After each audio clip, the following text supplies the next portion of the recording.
All right, the first characteristic that we'll talk about in phonology with the Philippine Spanish dialect is the the S and the TH sounds, or the interdental fricative sounds, right? So it's going to be the sounds of just the th or the s, the th, the th, the theta, or the s sound, the sounds. And these are usually they're usually found in the um, dialect of Spain, the Spanish dialects of Spain, right? Sibilant is what it's called for this sound. Okay, so in modern Philippine Spanish, we have two sounds that distinguish each other, the th and the s. But before when and I guess this was during the era when Mexico was ruling the Philippines indirectly from Spain. Before Mexico gained its independence, Spanish speakers in the Philippines would pronounce all of these words with the same sound, s. So the word caza would be pronounced as casa, casa would be pronounced as casa, ciento would be pronounced as ciento, and celosa would be pronounced as celosa. Okay, so all of these would have the same pronunciation with the s, right? That sibilant sound, the s. After Mexico gained its independence from Spain, the Philippines was ruled directly under the Spanish crown, and more more Castilian characteristics came into the colony, right? And because of that, the interdental fricative sound, the theta sound, started replacing the sounds that the sibilant S sound started making. So the C before I, the C before E, and the Z sounds, or the uh, Z sounds, started making the interdental fricative sounds. And that stayed until today. Today, in modern Philippine Spanish, in today's Philippine Spanish, those sounds are the same, or are the same as of today. They're similar to the ones in the Castilian dialect that you'll find in Spain, with a slight difference of this S, right? Because this S, the sibilant S sound, is not sh, right? There's a difference between s and the sh, right? So it's in Philippine Spanish, you'll pronounce this word casa as casa, but in Spain it's gasha, right? There's a different S sound that they have. And this is also found in Greek, right? The s versus a sh, right? S, sh, s, sh. You're almost whistling in this one, but it's not. S, sh, right? Sh, s, sh. So there's a difference in the S. The S that's found in modern Philippine Spanish, this sibilant sound, is the same S that you'll find in other Philippine languages, and also is the same in Latin America. So that's why that this sibilant was approximated from this sound to a s sound, and that just stayed because it was the closest that the locals can find. Okay, now remember, this is only found in European Spanish. This is found outside of Europe. Um, so again, the theta sounds happen before C-I, C-E, and the Z sounds. Katha is not the same as casa, right? Before, these used to have the same pronunciation, casa and casa, but today in modern Philippine Spanish, casa is not the same as casa. Casa means actually hunt, and casa is house, right? Or ciento used to be this word ciento and celosa were both pronounced as with a c and se, but in modern Philippine Spanish it's ciento or celosa, right?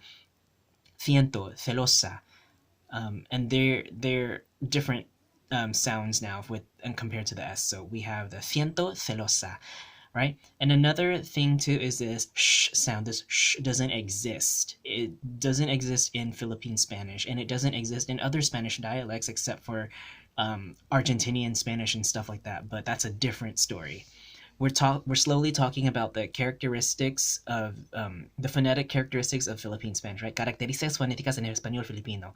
Those are the Spanish, the characteristics that we're talking about. And this sh sound that we hear in English when you're shushing, when you're going to tell someone to shush, right? It doesn't exist, right? We don't have it in Philippine Spanish. So If you hear Filipinos speaking with this sh sound, there's pronouncing a Spanish word wrong in the Philippines. Okay, it's not siento, right? It's not siento.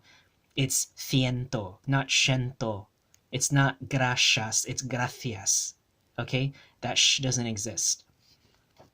And here I just wrote kind of like a grid, a vowel grid and consonant grid to help you clarify like our Filipino dialect of Spanish. Okay, so this is a Filipino dialect of Spanish right here, right? And these are the ways that it can be spelled, and I'll go through them row by row. So the first row we have with the 5 Spanish vowels are ka, ke, ki, ko, ku, right? The same row is pronounced the same. Ka, ke, ki, ko, ku. They're both pronounced the same.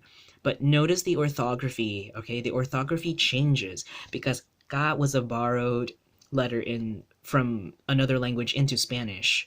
All right, so ka came from another language somewhere. I think it's Phoenician or Greek or something. Kappa, I think ka. And it just came into the Spanish alphabet. So that's why the Philippine Spanish dialect adopted that as well, because it just came with the Spanish language. And then the second row here with the C, we have it written as ka, ke, ki, ko, ku.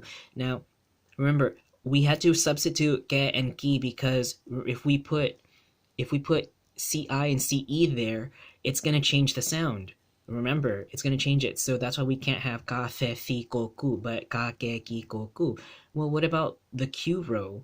Well, the Q row we have qua, because remember, QU is not QU just makes one sound. It makes the k sound, right? The k sound. The same with the C and the same with the K. K, k, and k, right? Ka, ka, right?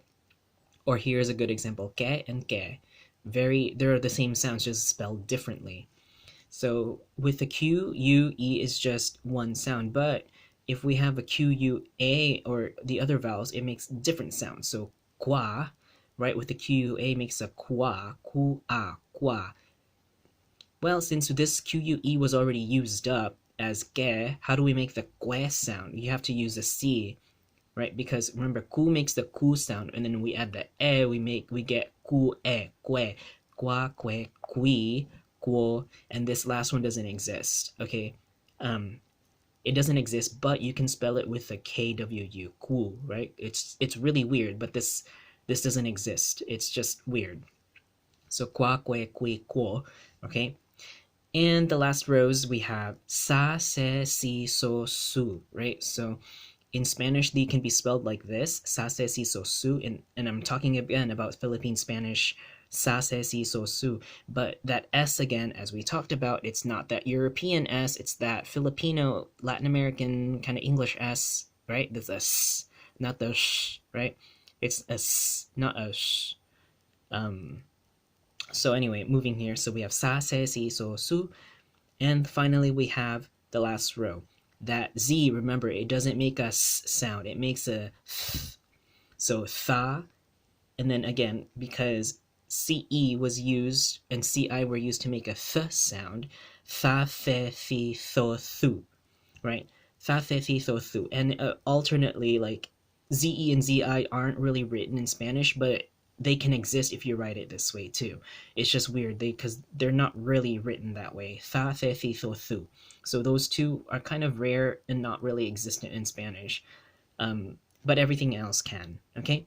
Another thing with just another reminder is just like this sh sound doesn't exist, so keep that in mind. Oh yeah, the note I wanted to say with another thing was in not old Spanish, but in colonial times before Spain took direct control of the Philippines after Mexico gained independence, or before Mexico gained independence, this sound was the same sound as the S, right? This casa, for this word casa, that S had the same sound as the Z or the Z, right? And remember, the Z is not the same Z or Z. I'm gonna say Z. It's not the same Z as it is in American English. That Z sound is Z is a voiced sound, versus the S is a voiceless S sound. So if you put a voice in the S sound, you get Z, right? Z versus voiceless S. Now, In Spanish, right, this is true in Latin America. This Z and the S, they both have the same pronunciation in Latin America with a S sound, right? Casa, casa. They both have the same pronunciation. It's not casa, but casa. And remember that Z doesn't make the Z sound. Casa, no, it's casa. And this one is casa. This was the same in the Philippines before Mexico gained independence. Was older people back then. I don't know. I doubt they're alive today, but back then this Z made a S sound, not a Z or the Th sound, right? But a S. It was the same in Latin American Spanish. But again, after Mexico gained independence and when Spain directly ruled the Philippines or the archipelago under her crown, that Z changed from a casa to a catha, right? So it's no longer pronounced as casa, but gatha. That's just one thing I want you to really keep in mind. And this is, again, just the first video of a series of phonology kind of characteristics.